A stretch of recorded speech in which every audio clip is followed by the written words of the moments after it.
মই এতিয়া উপস্থিত হৈছোঁহি শোণিতপুৰৰ চাইডৱাৰ অঞ্চলৰ 30 নম্বৰ 30 BN CRP কেম্পত।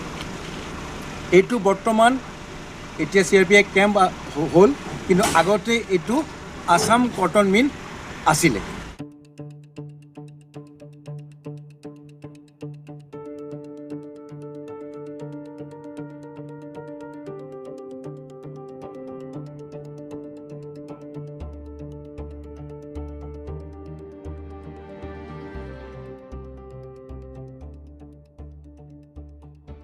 নমস্কাৰ, মই আজি সোমেশ্বৰ নাথ ডাঙৰীয়াৰ ঘৰত আছোঁ। তেওঁ এজন জ্যেষ্ঠ নাগৰিক হিচাপে তেওঁ এজন অসম কটন মিলৰ তেওঁ এজন জ্যেষ্ঠ কৰ্মী আছিলে। আজি তেওঁৰ লগত মই অসম কটন মিলৰ কিছু কথা পাতিম।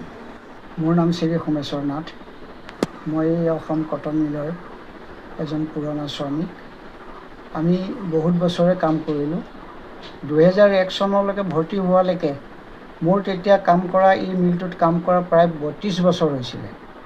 তেতিয়া এই 32 বছৰ কাম কৰি থাকোঁতে আমি বহুত ঘাট প্ৰতিঘাত মাজেদি এই কটন মিলটো চলাই নিয়া হৈছিলে। আমি তাত কৰ্মৰত আছিলোঁ আৰু এই মিলটোত প্ৰায় 2000 শ্ৰমিকে কাম কৰিছিলে।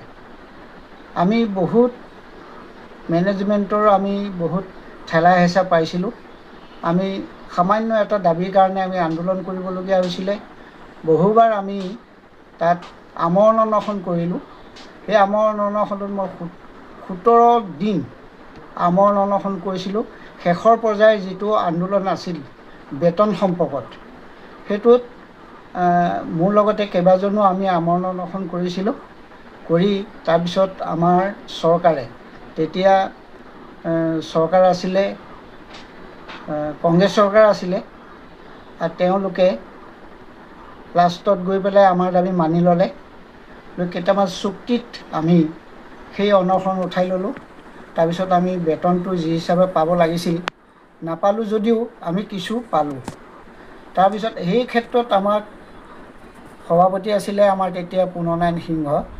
তেখেতে এই মিলটোৰ শ্ৰমিকসকলক বহুবাৰ আন্দোলনত তেখেতে সভাপতিত্ব কৰি মেনেজমেণ্টৰ লগত ফাইট দি যুদ্ধ কৰি আমাক মিলটো বচাই ৰাখিছিলে। এটা দিনত কৈছিলে তেখেতে যে এই সোণৰ কণী পাৰা হাঁহজনী বচাই ৰাখিব লাগিব।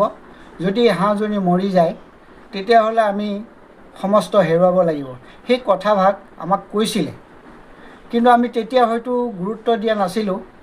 যেতিয়া পুননাৰায়ণ সিংহদেৱ আমাৰ মাজৰ পৰা আঁতৰি গুচি গ'ল, তেতিয়া আমি অনুভৱ কৰিলোঁ যে মিলটোত আমি বহুত হেৰুৱাই পেলালোঁ। যা নহওক, আমি বহুত পিছলৈ আহিলোঁ। কিন্তু তাৰ আগলৈ মই যাবলগীয়া হ'লে মই এইটোৱে ক'ব লাগিব যে এই মিলটোত কাম কৰি প্ৰায় 2000 শ্ৰমিকেই জীৱন নিৰ্বাহ কৰিছিল। সমস্তখিনি ভূমিহীন পৰিয়াল আছিল। তাত পৰিয়াল লৈ আহি তেওঁলোকে কাম কৰে, তাত কাম কৰে। তাৰ পৰা যি বেতন পায় সেই বেতনেৰে তেখেতসকলে পৰিয়াল চলায়। কেতিয়াবা বেমাৰ আজাৰ হ'লেও সেই ধনেৰেই খুব কম বেতনত কাম কৰা হৈছিল। সেই বেতনেৰে তেওঁ পৰিয়াল পোহপাল দি আছিলে। কিন্তু যেতিয়া মিলটো বন্ধ হৈ গ'ল, এতিয়া তাৰে যিসকলৰ ভূমি আছিলে, ঘৰ দুৱাৰ আছিলে, বহুত নানা ৰকম জেগাৰ পৰা আহিছিলে। একেবাৰে শদিয়াৰ পৰা ধুবুৰীলৈকে ইয়াত কাম কৰা শ্ৰমিক আছিলে। গতিকে বিহাৰৰ পৰাও আহিছিলে, বহুত ভাৰতবৰ্ষৰ প্ৰায় জেগাৰ পৰা আহিছিলে, আহি ইয়াত কাম কৰি পেলাই আছিলে। যেতিয়া মিলটো বন্ধ হৈ গ'ল তেতিয়া সেইসকল নিজা স্থানত গুচি গ'ল। কিন্তু ৰখি গ'ল যিসকল ভূমিহীন মানুহ, সেইসকল পৰিয়াল ৰখি গ'ল ইয়াতে থাকি কাৰোবাৰ ঘৰত ভাড়া ঘৰত গ'ল, কিছুমানে গৈ পেলাই ক'ৰবাত মাটি কিনিলে।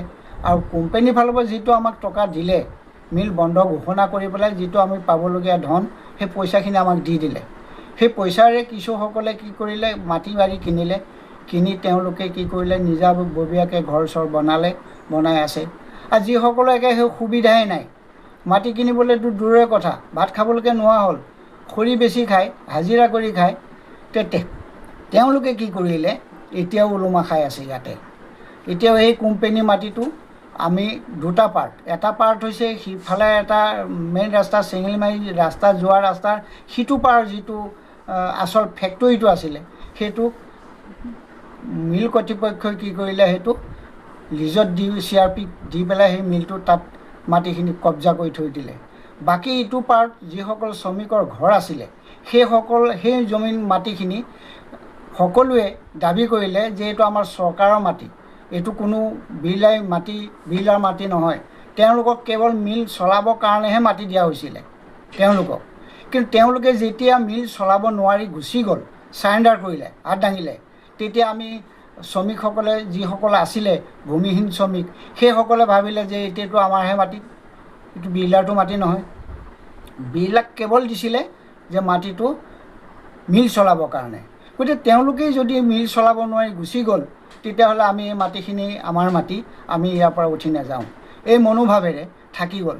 থাকি যোৱাৰ পাছত এতিয়াও বহুতখিনি ঘৰ দুৱাৰ সাজি সেইসকলে যিসকলৰ ভূমিহীন ভূমিহীন পৰিয়াল তেওঁলোকে ইয়াতে ঘৰ দুৱাৰ বনাই এতিয়া পৰিয়াল পোহপাল দি আছে, এতিয়াও বৰ্তমান আছে। এই মিল কৰ্তৃপক্ষই মিল মালিকে উৎপাদন কম হৈছে, লোকচান হৈছে অজুহাত দেখাই মিলটো বন্ধ কৰিবৰ কাৰণে চৰকাৰৰ পৰা অনুমতি ল'লে। তেতিয়া কংগ্ৰেছ চৰকাৰ আছিলে, ইয়াত বিধায়ক তেতিয়া পানেশ্বৰ বসুমতাৰী আছিলে। আৰু সেই পানেশ্বৰ বসুমতাৰীয়ে এই মিলটো বন্ধ হোৱাত সহযোগিতা কৰি দিলে, কাৰণ তেতিয়া মিলটো বন্ধ হ'ল।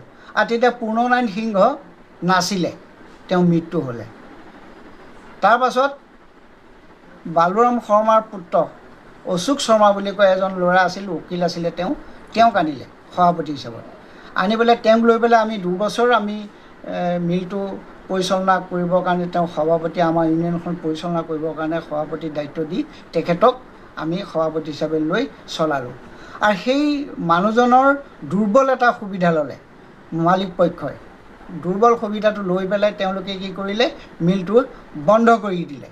আৰু সেই বন্ধ কৰাৰ কোনো হেৰি নাছিলে, তেওঁলোকে কপাহ নাটনি বিক্ৰী নহয়, আমাৰ কপাহ সূতা বিক্ৰী নহয়, এনেকুৱা অজুহাত দেখুৱাইছে। আমি তেতিয়া কৈছিলোঁ, আমি ইউনিয়ন তেতিয়া সাংগঠনিক সম্পাদক আছিলোঁ মই, তেতিয়া আমি তেখেতক কৈছিলোঁ, মালিক পক্ষক কৈছিলোঁ, মেনেজাৰক কৈছিলোঁ যে আপোনালোকে কপাহৰ সূতাৰ মিলটোহে নচলে, কিন্তু আনবিলাক চলিব। আপুনি পলিষ্টাৰ আনক, সেই পলিষ্টাৰ চলিব, বা ইয়াতে কপাহ ৰোৱা খেতি মাটি আছে, কপাহ ৰোৱক, ইয়াতে খেতি কৰি পেলাই ইয়াৰ কপাহ ইয়াতে উৎপাদন কৰি ইয়াতে কপাহ তৈয়াৰ কৰি সূতা তৈয়াৰ কৰি বিক্ৰী কৰক। তেওঁলোকে কি কৰিলে, এই অকণমান সুবিধাৰ কাৰণে তেওঁলোকে উগ্ৰপন্থী সুবিধা এটা দেখুৱালে। কিন্তু উগ্ৰপন্থীয়ে আমাক কিন্তু কোনোদিন অসুবিধাত পেলোৱা নাছিলে। আমি বহুত বছৰ কাম কৰিলোঁ, তাত উগ্ৰপন্থীক দোষ আমি দিবলৈ নাযাওঁ। কিন্তু মালিক পক্ষই দোষ দিলে উগ্ৰপন্থীক দোষ দিলে। তেতিয়া ইয়াত আহি পেলাই সেইটো অজুহাত দেখালে, কপাহ সূতা বিক্ৰী নহয় সেইটো অজুহাত দেখালে, এই বিভিন্ন অজুহাত দেখাই পেলাই মিলটো বন্ধ কৰি গুচি গ'ল। তেওঁলোকে গুচি গ'ল। আৰু তাৰপিছতো আমি এখন কমিটি বনালোঁ, যে মিল সুৰক্ষা কমিটি বনালোঁ, যে আমি ইয়াৰ পৰা মালবিলাক আমি যাব নিদিওঁ বুলি কৈ পেলাই আমি ইয়াত ৰখীয়া হ'লোঁ। কিন্তু তাকো তেওঁলোকে ফৰমাছ কৰি কাৰোবাৰ সহায় ল'লে, সেইবিলাকৰ নাম আমি এতিয়া ক'বলৈ নাযাওঁ। তেওঁলোকৰ মানুহৰ অসুবিধা লৈ পেলাই তাৰ পৰা মেচিন সমস্তখিনি উঠাই লৈ গুচি গ'ল। এই দুৰ্ভাগ্য যে আমি পূৰ্ণনাৰায়ণ সিংহৰ দৰে এজন ব্যক্তিক আমি হেৰুৱাই পেলালোঁ, যিজন থাকোঁতে আমি নানান ঘাট প্ৰতিঘাতৰ মাজেদি আমি চলি পেলাই মিলটো চলাই আমি পৰিয়াল চলাই আছিলোঁ।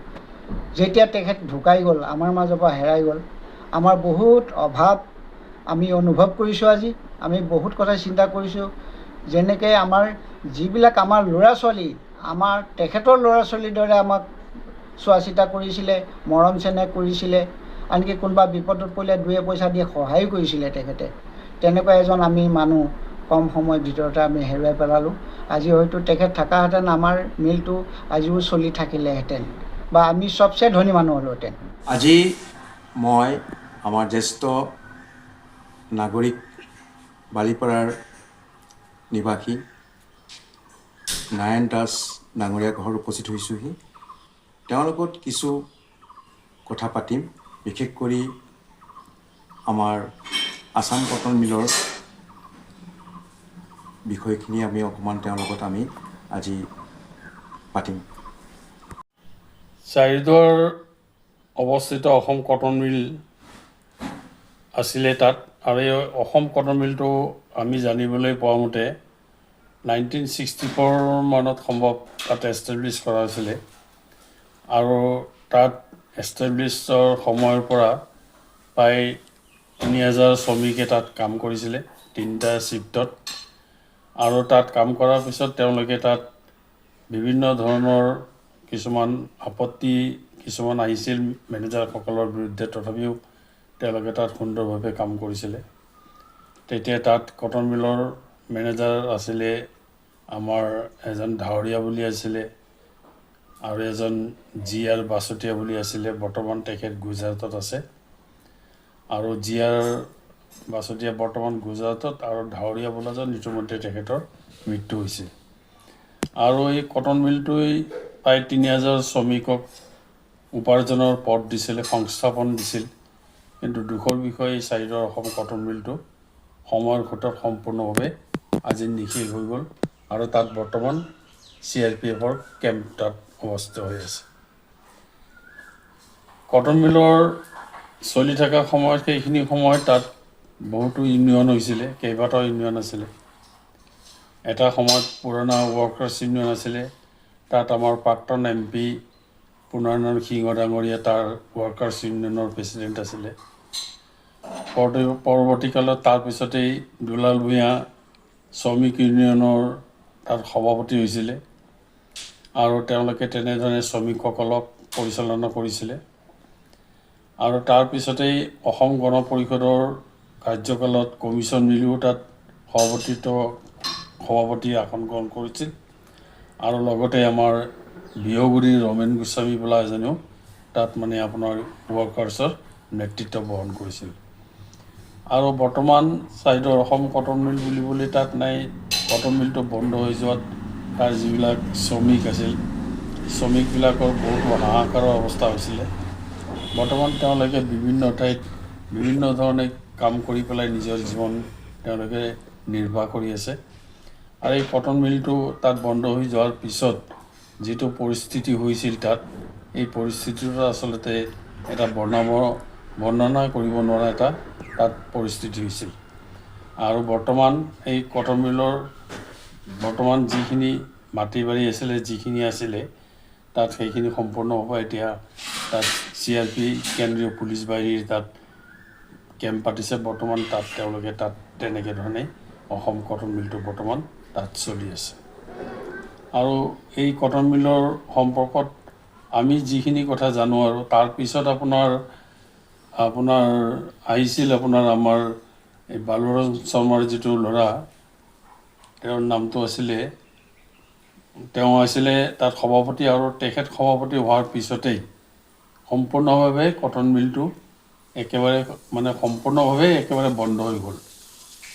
আৰু বন্ধ হোৱাৰ সময়খিনিত এই কটন মিলৰ যিটো আমাৰ মানে ওচৰতে বসবাস কৰিছিল, তেওঁ তেজপুৰত ওকালতি কৰিছিল।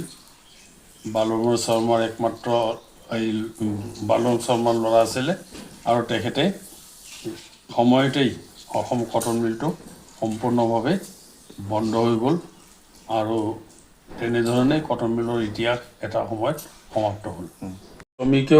শ্ৰমিকৰ ভিতৰত তাত মহিলা শ্ৰমিকো আছিলে, তেওঁলোকৰ তাত বহুতো নেতৃত্ব লৈছিল। মীৰা বড়ো আছিলে, তাত জয়মতী ৰাভা আছিলে, বাসন্তী বড়ো আছিলে। তেওঁলোকে অতি সুন্দৰভাৱে এই কামবিলাক তেওঁলোকে পৰিচালনা কৰিছিল। যেই নহওক, বৰ্তমান অসম কটন মিলৰ আগৰ আমাৰ প্ৰাক্তন যিজন মেনেজাৰ আছিলে গোবিন্দাৰাম বাছতীয়া, বৰ্তমান তেখেত গুজৰাটত থাকে, আৰু তেখেত বৰ্তমান অসুস্থ হৈ হস্পিটেলত আছে বুলি আমি গম পাইছোঁ। যাওক, আমি তেখেতৰ আশু আৰোগ্য কামনা কৰিছোঁ। ভগৱানে তেখেতক অতি সোনকালে ভাল কৰি পুনৰ তেওঁৰ জীৱন যাপন কৰাত তেওঁক সহায় কৰক, তাৰ কাৰণে ভগৱানৰ ওচৰত প্ৰাৰ্থনা জনাইছোঁ। তেখেত আমাৰ এই কটন মিলটো তাত এষ্টাব্লিছ কৰিছিল সুৰেন্দ্ৰ বিৰলা ডাঙৰীয়াই, আৰু সুৰেন্দ্ৰ বিৰলা ডাঙৰীয়াই এষ্টাব্লিছ কৰাৰ পিছত তাত বহুতো আপোনাৰ মেনেজাৰ আহিছিল, আৰু বহুতো মেনেজাৰ কণ্টেক্ট কিছুদিন থাকে আৰু গুচি যায়, কিন্তু তাৰ ভিতৰত আমি উল্লেখ কৰিছোঁ যিকেইজন মেনেজাৰৰ কথা, সেই মেনেজাৰখিনিৰ কথা আমি জানো বৰ্তমান। আৰু তাত ৱৰ্কাৰ্ছ ইউনিয়নৰ প্ৰেচিডেণ্ট আছিলে পূৰ্ণাৰায়ণ সিংহ, তেখেতে সুন্দৰভাৱে ৱৰ্কাৰ্ছবিলাকৰ মাজত পৰিচালনা কৰিছিল আৰু কাম কৰি পেলাই তেওঁলোকৰ ডেভেলপমেণ্টত তেওঁলোকৰ ন্যায্য যিবিলাক প্ৰাপ্য আছিলে সেই প্ৰাপ্যবিলাক দিয়াৰ ক্ষেত্ৰত তেখেতে বহুতো মানে সন্মানজনক মানে স্থিতি পাইছিল সেইকাৰণে। আৰু তাৰপিছতেই আমাৰ দুলাল ভূঞা আহিছিলে। দুলাল ভূঞা তাত শ্ৰমিক ইউনিয়ন বুলি খুলিছিল আৰু তাতে তেওঁ প্ৰেচিডেণ্ট তাত আছিল আৰু তেখেতে প্ৰেচিডেণ্ট হিচাপে সেই তাত মানে চলাইছিল। আৰু যিবিলাক শ্ৰমিক আছিল তাত এজন প্ৰদীপ বৈশ্য বুলি আছিলে, তেওঁৰ লিডাৰ আছিলে। এজন দুলাল নাথ বুলি বৰ্তমান বিহগুৰিত আছিল, তেওঁ ঢুকালে। সোমেশ্বৰ নাথ বুলি এজন আছিলে। এইসকল শ্ৰমিকে মানে শ্ৰমিকৰ নেতৃত্ব লৈ পেলাই তেওঁলোকৰ শ্ৰমিক ইউনিয়ন বা ৱৰ্কাৰ্ছ ইউনিয়নবিলাকক তেওঁলোকে তাত মানে আগবঢ়াই নিছিল।